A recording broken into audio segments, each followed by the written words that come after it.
Hello,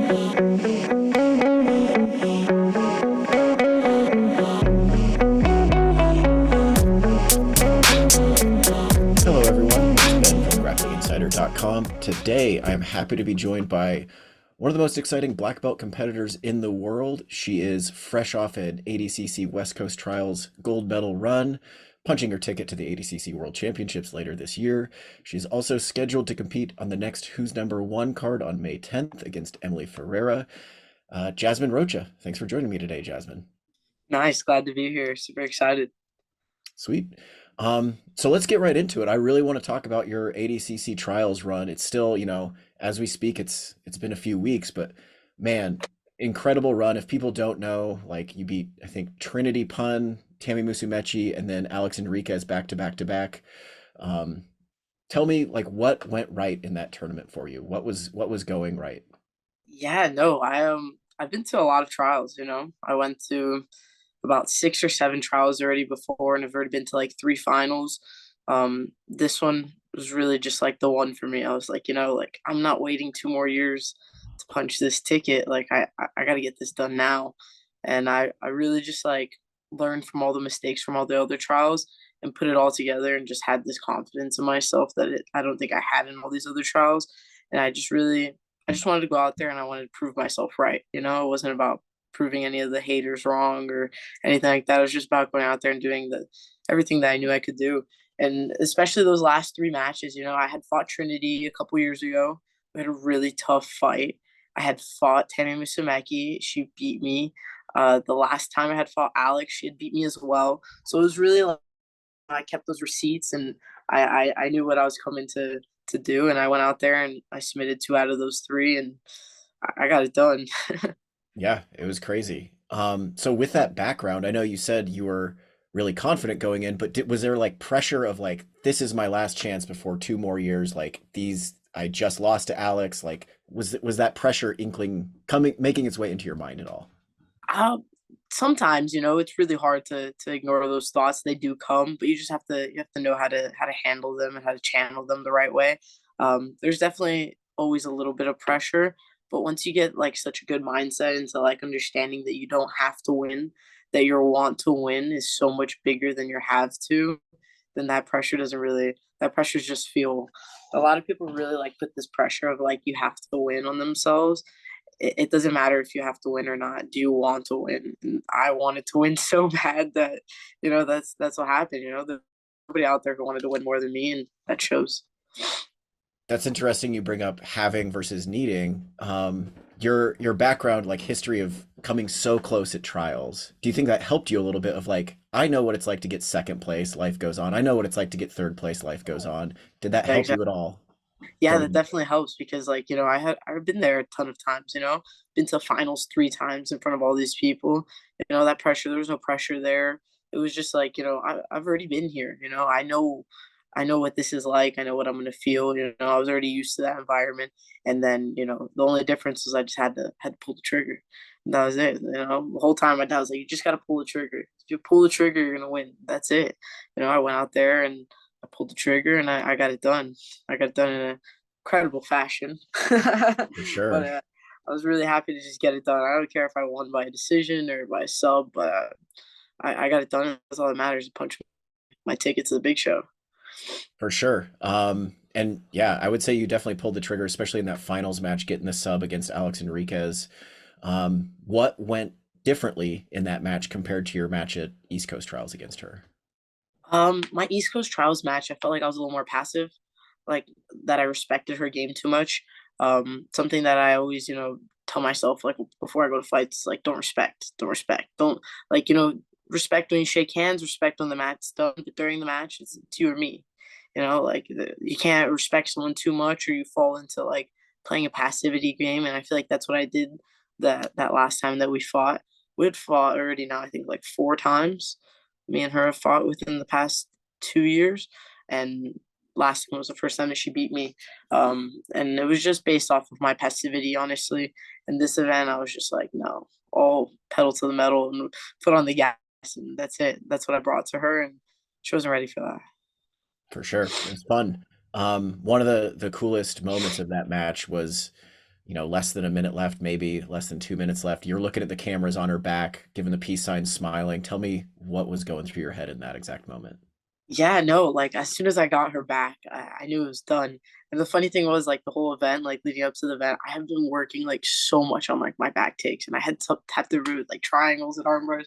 I told my dad right before the final, I was like, "Man, I just wanted to take somebody's back today," and then when I got on her back, I was like, "Nah, it's game over." Like, I knew it was over. I knew I was gonna get the sub. I'm so efficient there, so I had for sure it in the bag, and then I was face to face with the crowd of people, and I remember there was, like, this one girl there in the crowd, I don't know who she was, but she was like, "Hey, get her," and I was like, "Yeah, I am," and then there was somebody else, and they're like, "Oh my god, she's smiling at me," and then I put the peace sign up, and I was letting everybody know, like, it's wraps, like, I got this in the bag, a little celebratory moment there. It was awesome. I love the crowd, I love feeding off that energy, so everybody there in my face and just, like, cheering me on, I was feeding off of that, and then to get the sub right after that was just, chef kiss, cherry on top. For sure. Tell me about like competing at trials because it's different even than obviously when you do ADCC in August, it's going to be a bigger crowd, but it's at an arena with their far back. Trials seems like they're right on top of you, and it's They are all on the mat. the hardest core jujitsu fans you can find. Tell Yeah, me for about that real. atmosphere and like what it's like competing like that. It's amazing. I actually really love it. Like, everybody's all up on the mat, everyone's kind of in your face. Like, if you run someone out of bounds, you're running them into the crowd, essentially. It's not going out of bounds like ADCC Worlds. People are going to be up in bleachers, and there's going to be enough concrete to run that down. But like ADCC Trials, like, if you're hitting something, you're going out of bounds. Like, people are catching you, and the people are really into it, man. They're yelling the craziest things. Like, you could have like a full blown conversation with somebody, like, at how close they are. Like, so I love that energy. I think it's awesome. The Brazil trials too is wild like that too, even more wild than the American ones because they're on the mat and they're hitting the mat and they're cheering and they're booing and they're screaming crazy. So I think the vibe that ADCC brings is just like a whole nother level. Yeah, it's unlike anything else in jujitsu, in my opinion, at least. I agree. What's up, everyone? Chances are, if you're tuning into this interview, you probably train in jujitsu, whether it's in the gi, no gi, or both. I've been training for about 13 long years now myself, and when it comes to the gear that I like to use, I personally recommend Rev Gear. They have a premium gi that I love. They have an ultralight competition gi. They have grappling shorts. They even have rash guards that are pretty understated in design, but still really sharp looking. High quality gym bags, even backpacks that can hold multiple gis. So basically just like everything you would need for BJJ training. The best part for me personally is that nothing on that site will break the bank. We're not talking $75, $80 rash guards or $250 gis. Everything that RevGear offers is super reasonably priced, which personally I love. To make it even sweeter, RevGear is offering a 10% discount on every purchase made on revgear.com when you use the promo code INSIDER10 at checkout. That's INSIDER10 for 10% off anything and everything you buy on the site. I will also drop a link in the video description below. Again, I cannot recommend their stuff enough. Everything I have from RevGear fits well, it's solidly made, and in my experience, holds up great in the long run. Again, head over to revgear.com. That's REVGEAR.com. Use the promo code INSIDER10 for 10% off any purchase made and get some quality gear at a phenomenal price. Now, back to the interview. So we talked about what was going through your head when you're have the choke sunk in. If you can, take me back to the moment when she taps, you get up, you hug your dad, like what's going through your head in that moment? Yeah, and I was definitely just like, I did it. Like, that was it. Like, I kept saying it to him. I was like, we did it. Like, that's it. Like, we're going to the big show. It was a lot of challenges leading up to this. I had, the weight cut's not easy, it's a lower weight class for me. So to make that weight, 2 weeks back to back, first in Brazil and then fly back, book a trip to Vegas that wasn't planned to go to the next trials was just like a lot. So in that moment, winning was just like it was perfect. Like, it was everything. everything I could have imagined and more. So, and I couldn't have celebrated any other way with dad and coach, at the same time. So I know that we had an amazing moment there that it's not going to be forgotten. For sure. So did I hear that correctly? Were you all in on the Sao Paulo trials? Were you assuming I'm gonna get gold there and then I don't have to do West Coast trials? I was banking on it, man. I thought for sure I had it in the bag, but I made a mistake and lost by decision. But it's okay. I think it was definitely everything happens for a reason, and that was definitely a step that I needed um, to get to this next trials. I'm actually really happy that I won the American trials. I really wanted the American trials spot. I feel like that's the most prestige one, and I want to go represent USA at ADCC. So I'm happy that's the trials that I went out there and won, and I'm happy I won in the fashion I did, collecting my receipts. For sure. Yeah, I mean, like you pointed out, you got some of those wins back. Something that I want to talk to you about is like your competition mindset. And especially like we've been talking about, you've been so close to winning ADCC trials. I think it takes a special kind of mindset to keep coming back and then eventually win. So I'm curious, like, how do you, is it natural confidence that you just had from being a Rocha? Is it, No. is it like, how do you develop a confident competition mindset? Yeah, after my trials, what year was that? 2022 trials in Brazil. I had lost and I just was feeling like really like down. I was just like, man, like I keep doing really good these trials. I'm just like not winning. And my dad was like, you gotta fix your mind. Like there's something up there. It's not you, it's your mind. Like you're like in the training room, phenomenal. Like there but the Jasmine in the training room, the Jasmine in the competition weren't lining up. He was telling me how I had to fix my mind. And funny enough, in my requests and my DMs was this mental coach that was like, hey, do you want to do a free call? I was like, what are the odds? You know? So I did one free call with Sam, and I've been working with Sam for 2 years now, ever since. I have not stopped working with him, and he's just like constantly helped me fix little things in my mind that things that you think are normal, like the mindset of having to win. Anybody with a last name like mine and a father like mine probably has that like I have to win kind of mentality. Like I gotta go up to that legacy and reach that potential. That's added pressure that you don't need. you know so when you start to like fix little things that you tell yourself, like the having to wins, and changing it to wanting to win, it totally changes your mindset. There's just so many other little things that he's helped me change in my mindset that people don't realize, are things that you tell yourself that really aren't beneficial to you. And once you get that mindset in you, man, nobody can beat you. I feel like jiu-jitsu is 90% of mind game. Like people can train at like the highest level and be amazing in the training room and go to competition, get beat by a blue belt. It happens. It's not about who's better, right? This is something my mental coach always tells us. It's like, who cares who's better, who's got more world titles? It was like it's all about who shows up the day of competition and who's the better competitor that day. I've seen it 100 of times where people in the training room train with somebody who they train with all the time. They beat them up in training, and they go to competition. They fight that same person and lose. It's not about who's better. It's about who's the better competitor on the day of competition. And that's it. Man, I think that's helpful insight even for like hobbyists that just do local tournaments to just realize like it's not necessarily who's better, it's who's going to be better on that day or who's competing better. I think is really um, Exactly. I insightful. think that's a life thing, though. Like, I don't even think that's just like a jujitsu thing. I think jujitsu teaches so much about just life in general. I think like if you have that mindset in life, like that's it. You're going up.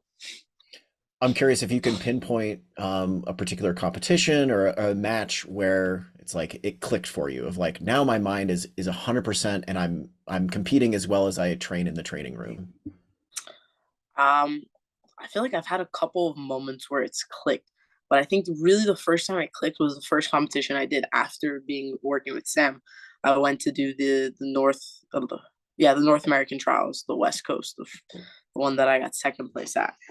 That day was just like I was like looking at the bracket and I was like, bro, how am I gonna get through this bracket? Like this is stacked. My mental coach was like, bro, don't worry about the bracket. He's like, don't even look at the bracket. He didn't even want me to like look at it. He was just like, focus on you and focus on what you're gonna do each fight, one fight at a time. I'm like, all right. First fight, I remember I got a sub. I felt good. My second fight, I fought this girl that I had fought years ago at my first ever trials when I was 15. And I remember she whooped me, and I remember her arm barring me, and I was just like, it's like, man, I'm gonna get my lick back one day. And sure enough, I went into the match and I armbarred her in like 30 seconds. And I was like, man, he's right. Like, it's all in my head. Like, I just gotta go do what I gotta do. In my next fight, I had a banger. And then every other fight was just like constantly getting better, you know? And then I got to the finals. I mean, I performed at the best I could, but my competitor was better that day. So that was it. But I just remember it clicking. I just remember going like, yeah, like this is all in my head. Like if my mind is better than them, they could be more in shape than me, have better jiu-jitsu than me. It doesn't matter. My mind, you can't beat that. Yeah. And I will say, I think you're selling yourself a little short. You lost to Brianna St. Marie, who went on to get second at ADCC Worlds that year. So like, you're definitely like right there, or you were Yeah. right there in 2022 at least. So let's look ahead to ADCC. You've been talking about you got these receipts already in the 55 kilogram bracket. There's several names that you could avenge a loss to. Oh yeah. Is there anybody in particular you're looking forward to potentially facing at ADCC? Okay. So yeah, the receipts for sure. Like I want all the receipts. But I definitely think like Mackenzie Dern being in that division is just like an honor. Like I would love that fight. Like I don't care, first round, give it to me. You know, I think Mackenzie. I remember watching Mackenzie as a kid and going like, I want to be like her. You know, like I remember growing up watching her and going, wow, like I can't wait to do that. And not to mention that she's a daughter of a legend.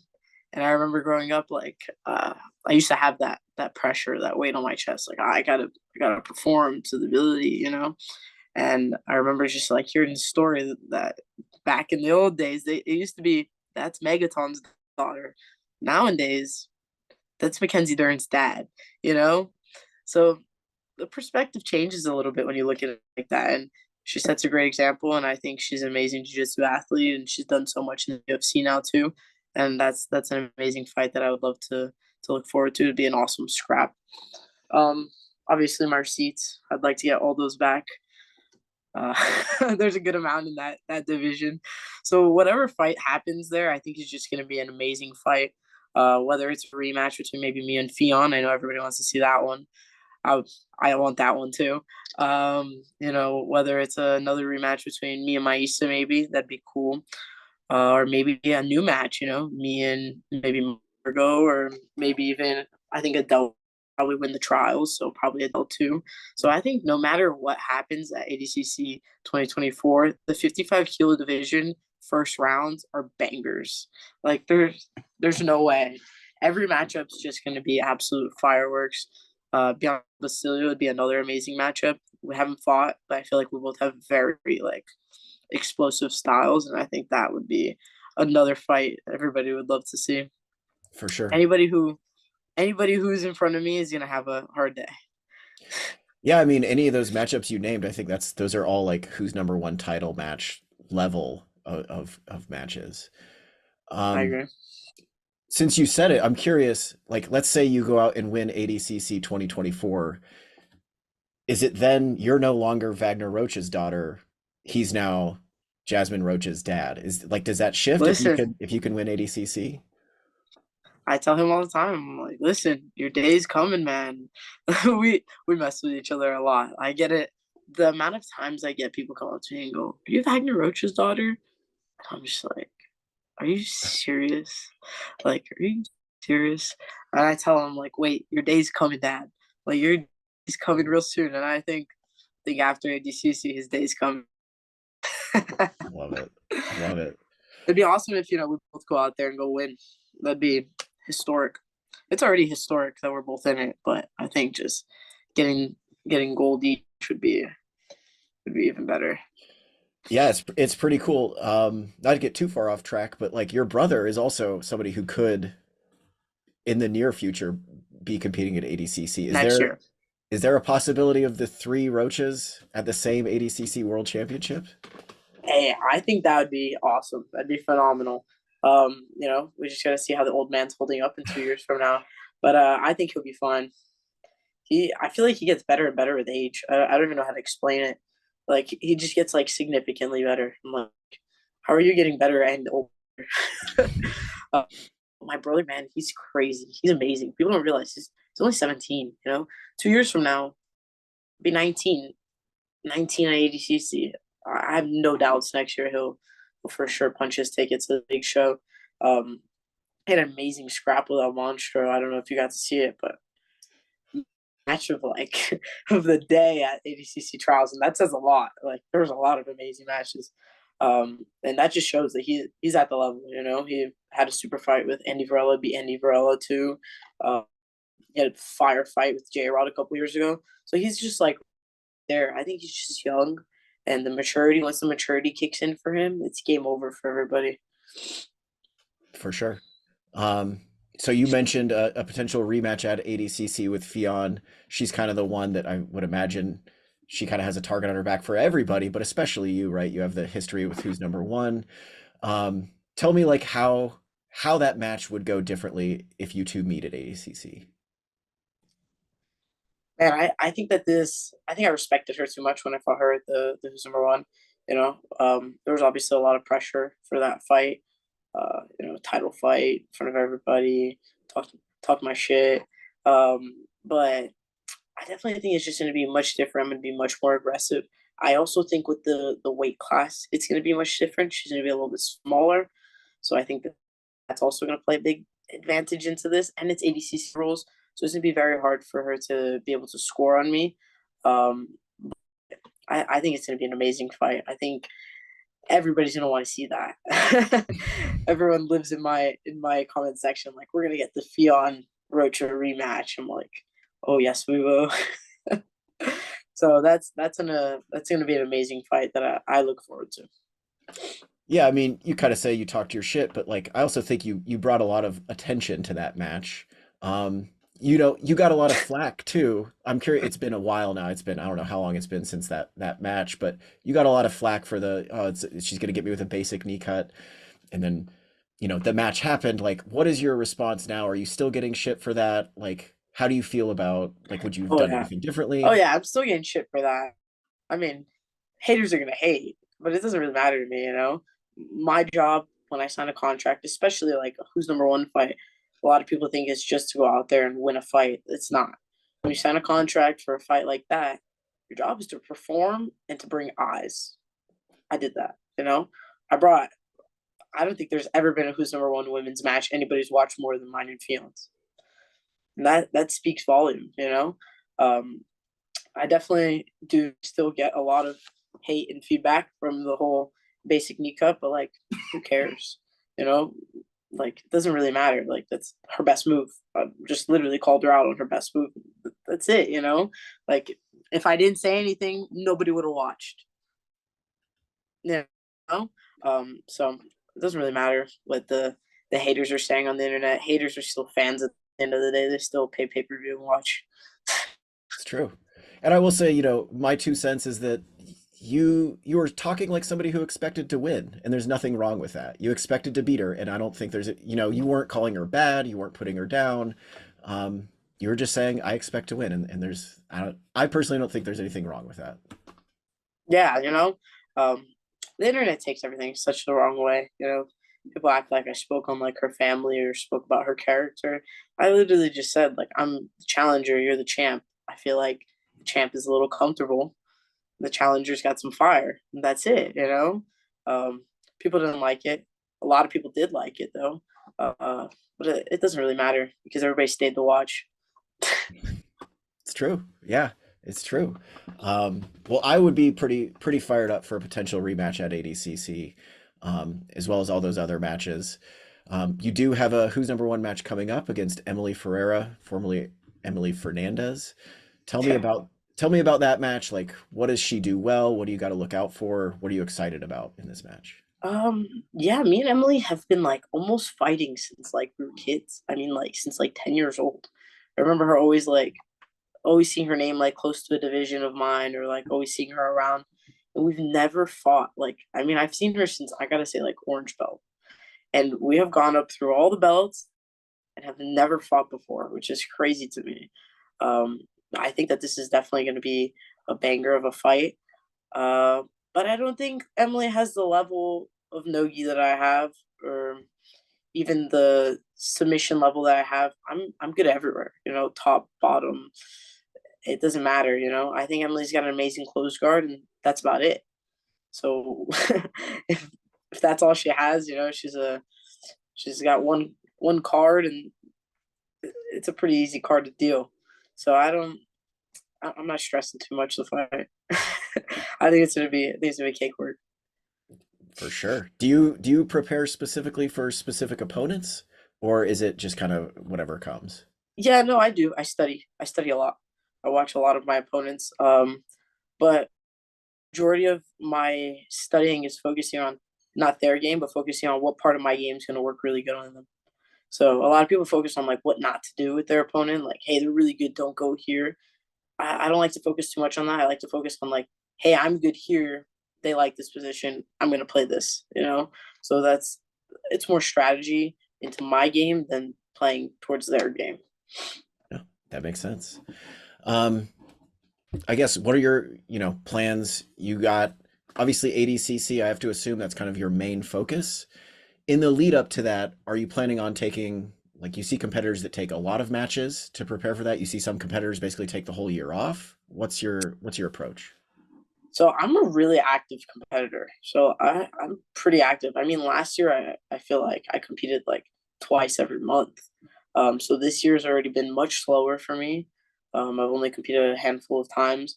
I think that my focus is probably going to be just focusing on ADCC. Maybe if one or two super fights pop in there, I'll do it. Probably not any like brackets or anything like that with a lot of fights. So if I do like a fight, it's probably just going to be something like a small little super fight, nothing crazy. And just focusing on ADCC because it's a really hard rule set. It's not like if I split my time between doing like an ADCC and signing up for like an IBJJF Open or something, or like doing like an EBI something, it just doesn't play the rule sets right. So it's pretty smart for all the athletes who do ADCC to just focus on ADCC rules because you have to really like train those rules and get good at them. Otherwise, you're not going to win. Everybody who wins ADCC can attest that the rules are the most important part to play. So I think that that's going to be the main focus.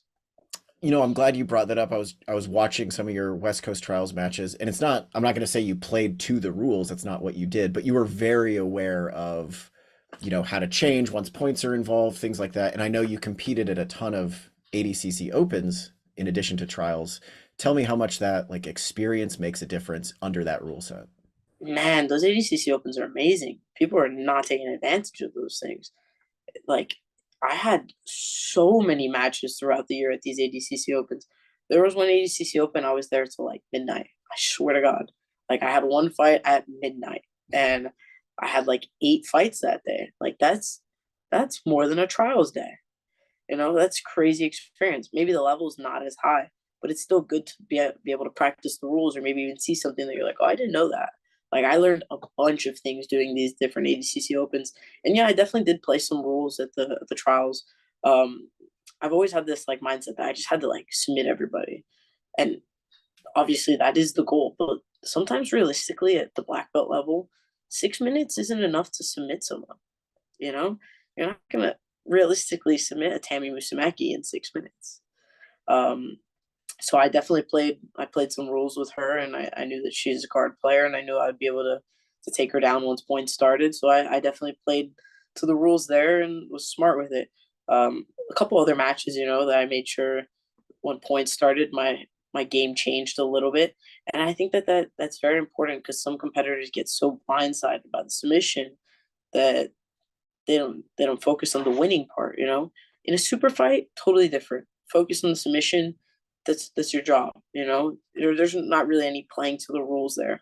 But when it comes to like an ADCC trials or an ADCC worlds, like you have to have some savviness. You got to have some fight IQ. Be like, all right, I need to win now. For sure. And then we talked about you're going to do ADCC with your dad. Also, this Who's Number One card, like he's in the main event. That there's no way that's the first time you guys are sharing a super fight card, or is it? I haven't thought about that. I feel like we have super fight. I feel like we have, but actually, I'm not really sure. Definitely not at this level. This is a whole nother ballpark.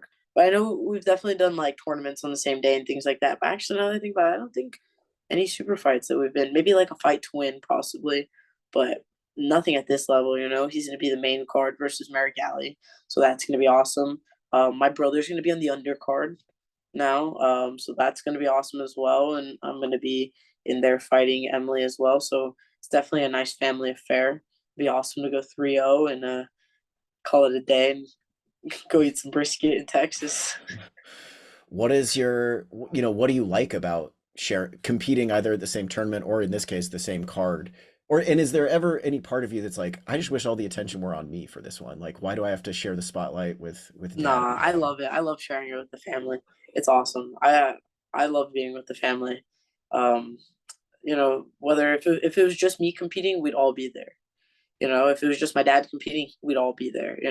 So might as well have us all competing. We all like to fight. So I think it's even better that we're all fighting because then we're all in this fight mindset. Because sometimes it could be I'm the only one competing, or my brother's the only one competing, and like only one of us is weight cutting, and the rest of us are just like hanging out. So now it's like we're all competing together. We're all chilling on weight. We're all gonna have a really good time. So I think it's gonna be cool that we're gonna go out there and do it all together and take the show. I think it's cooler to have the eyes on all of us together than just one of us individually. Make it the Rocha show and go out there and have some fun. I'm curious, we talked about your competition mindset. Your dad is also like notorious, gritty, tough, like loves to compete as far as I can tell. I'm curious what he's like in the lead up to a jiu-jitsu match. Is he chill? Is he joking? Does he get more Yeah, intense? What's he like? my dad's really chill. Like everybody thinks that he's super like tense, but he's like super chill. He's always joking.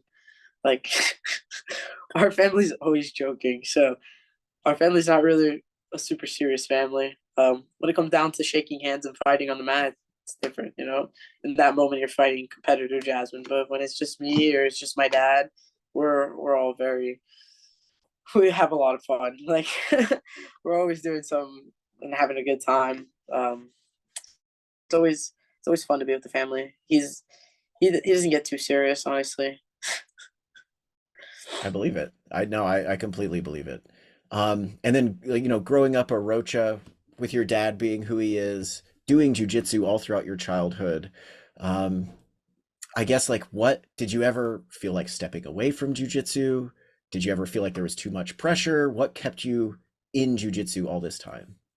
To be honest, I never liked jujitsu. Like I hated jujitsu. Like growing up, my dad always told me like, you don't have to compete. You don't have to be a competitor.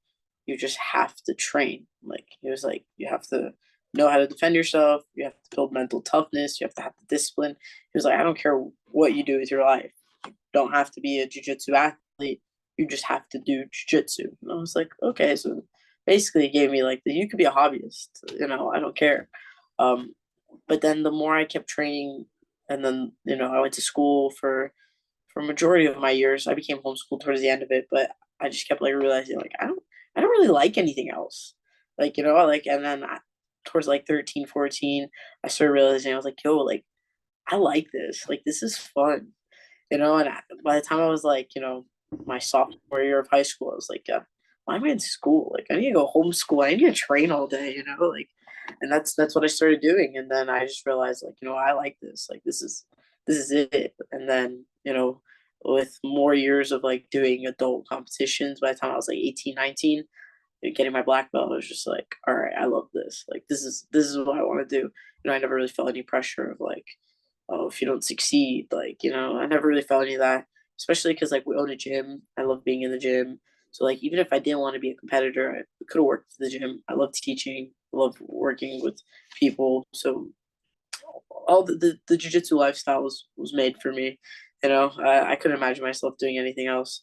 A lot of people put this pressure on their kids, especially like people who are, legends of the sport, like put this pressure on their kids. It's like, not, they don't have to, just get them to do jiu-jitsu, get them to fall in love with jiu-jitsu.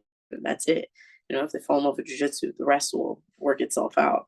Don't add that weight of like you have to be good at jiu-jitsu, because you don't have to be good at jiu-jitsu. You just have to do jiu-jitsu. I tell hobbyists this all the time. Like, you don't have to be good. Like, you don't come here to be a world competitor. You're a lawyer, bro. Like, you're here to to just train, have a good time, de-stress. Like, don't worry about like, oh, I only hit 2 submissions today. Like, no, like, just come here, have a good time, hang out.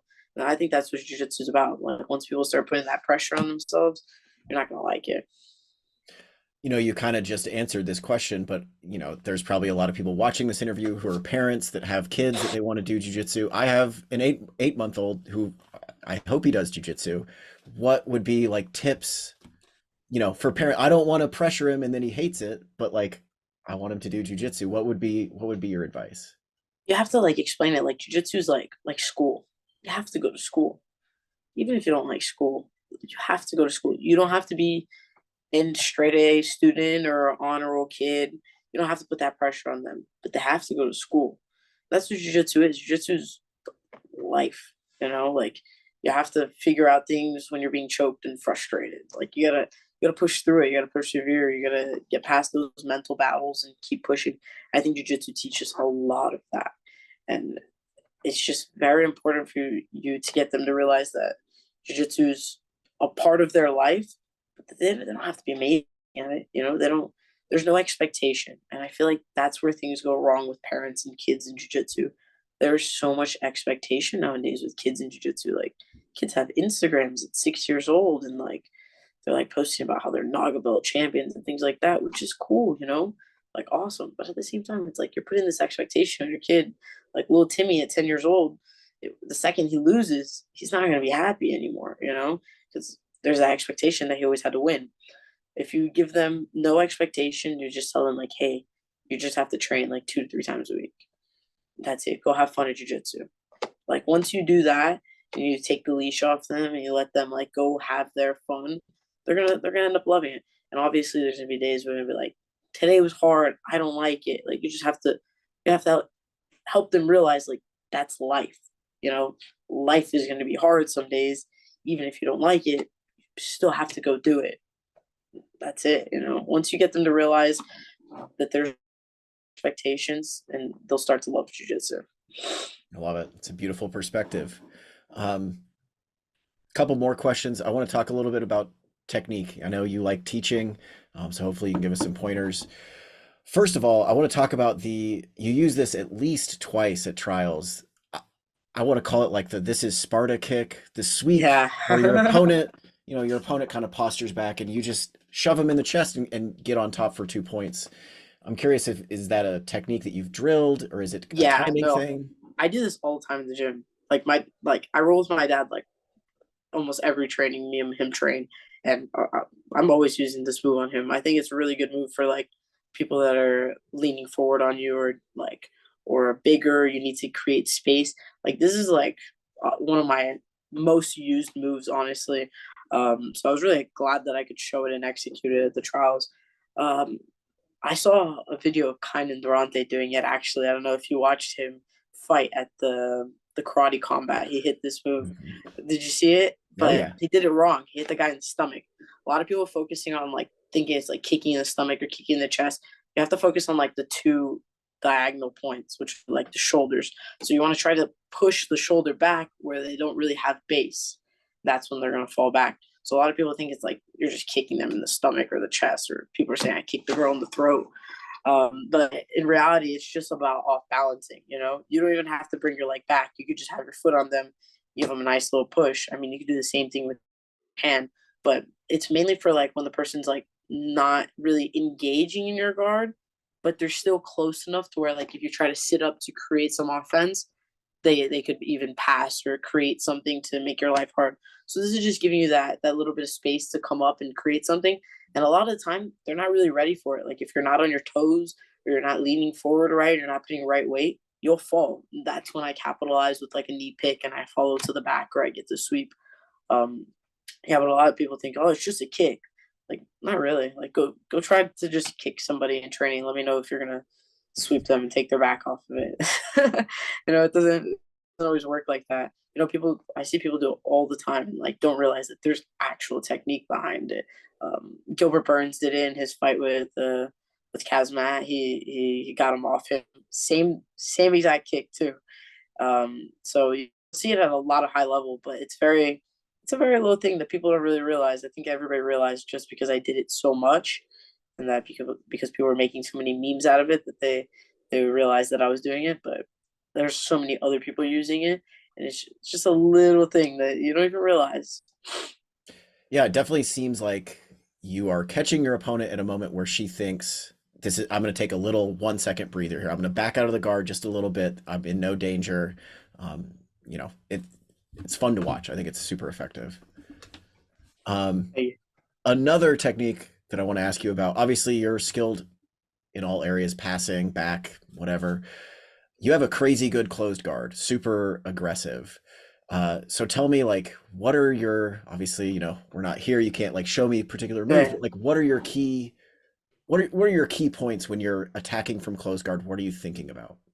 number one is posture control. Always, if their heads down and their eyes down, it's gonna be easy to sub them. Uh, Number two is off balancing.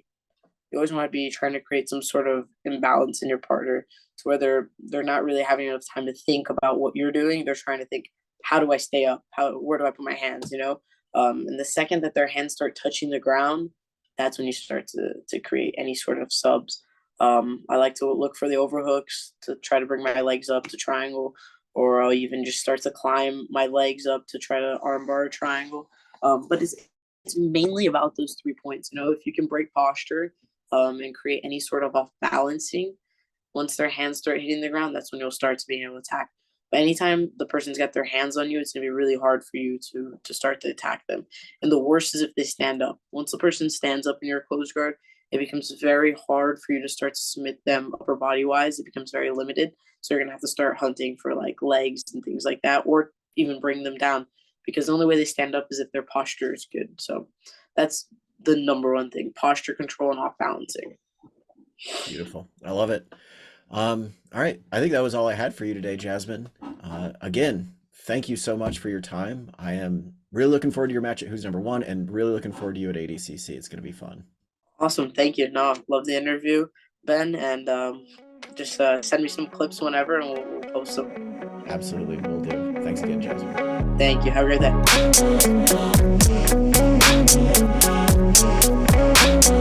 day.